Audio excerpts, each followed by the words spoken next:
ask you, sir, about the coal cess. And this I ask you as the coal minister. Yes. The coal cess is now being used to compensate state governments for the loss of revenue on account of the GST. For a country like India, where in a state like Delhi, we're struggling to be able to breathe clean air, should realistically the coal cess have not been used to do something about improving the air that we breathe, etc., as opposed to sending that money towards compensating states for possible revenue loss? Absolutely right, Shereen. That is where this coal cess started. It was a clean environment cess to promote renewable energy. But thanks to the honest government that this country finally has, we have been able to procure solar power at 1/3 the price that the previous government used to buy it. We have been able to bring down... One minute, let me finish. Sure. We have been able to bring down wind power costs to 1/3 of what was being paid 4 years ago. And only this morning at 4 o'clock, only the second wind auction brought down wind power to 2 rupees 65 paisa. We've been able to bring down LED prices, which the Prime Minister alluded to yesterday, from 310 rupees for a 7-watt bulb to 40 rupees for a 9-watt bulb. Right. Now, all of this is savings, is honesty in action, right? And that is why now we don't need that coal cess to promote renewable energy by itself. It is below grid parity. So I think it's available resource which is being put to good use to help GST rollout. After all, in GST rollout, we're all familiar. States are very concerned. What happens if the producing states lose out on revenue and the consuming states get an unfair advantage? So this was an issue because of which the previous government could not bring GST. States did not trust that government. They had not even paid the CST dues. You remember the central sales tax dues? It was Mr. Jetli who provided 12,000 crores, brought in confidence. So Vishwasniyata, I often talk about trust. That missing trust factor in government, Mr. Jetli and Mr. Modi brought back. And thanks to that, GST is happening. Now this money is not required for renewable energy. We are using it to another use, to introduce a common tax, make India one market. So I think it's a great use to that money. And I'm delighted that we are probably the only nation in the world which is taxing carbon. Even the United States of America does not tax carbon. It encourages more and more use of carbon and pollutes the world and the atmosphere. In fact, just for your information, the United States of America consumes more coal per capita. That's good. 150 years ago than what India consumes today.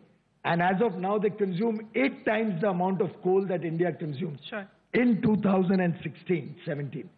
So that's the sensitivity and concern. Of course, there are many other things one can speak about, but it is countries like India and leaders like Mr. Modi who are truly passionate about climate change. So I can assure you what this government is doing to address this problem of pollution. I don't think any government in the past, in India certainly, and most governments in the world, have taken as many proactive measures as we have done in the last 3.5 years. Okay.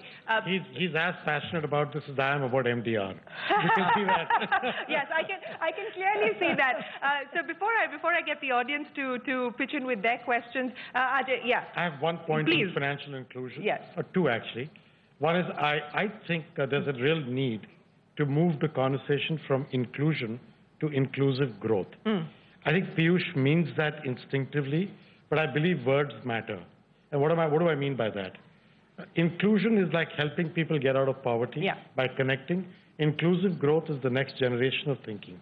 I think India is at the stage where it can start talking like that. When you do that, companies like ours and others will see that doing well and doing good are not anti-colonial. Mutually exclusive, And I feel that's a really important discussion for all of us to have. Outside of all the jokes. Look, we are friends, we can joke, but I mean this with all seriousness. This is a really important topic. The second thing is, in the 7-8 years that I've been discussing this now as the CEO here, my company's market value has multiplied from 20 billion to 150 billion. In doing all this, I've put money into reaching 360 million people around the world to get them into inclusion by giving them a method to access their identity and their social benefits through either a card or a phone. It's a phone in Egypt, it's a card in Nigeria and South Africa, and it's different instruments in Mexico. My belief is that if a company like ours with partners could do it, and there are 2 billion people in the world without formal inclusion, if we can get to 360 in 5-6 years, shame on the rest of us if we can't get to the 2 billion in another 10 years' time. So when Piyush talks about Jim Kim saying to him that you should congratulate India on what it's doing, I think we are on the beginning of comprehending how powerful this idea can be. Done the right way, built the right way, with the idea of economic incentives in the right place, and with one very important thing, which actually I credit Piyush for, which is to build out acceptance in merchants at the last point. We've partnered with the Confederation of All India Traders to reach as many merchants as we can to educate them with a standardized QR code model, which he pushed us to build, and get standardized in the industry, and then get that QR code model rolled out across the world, not just in India. Sure. That, I think that doesn't get talked about enough. So. Well, thank you very much, Piyush Goyal, Ajay Banga, for joining us here this afternoon. Thank you.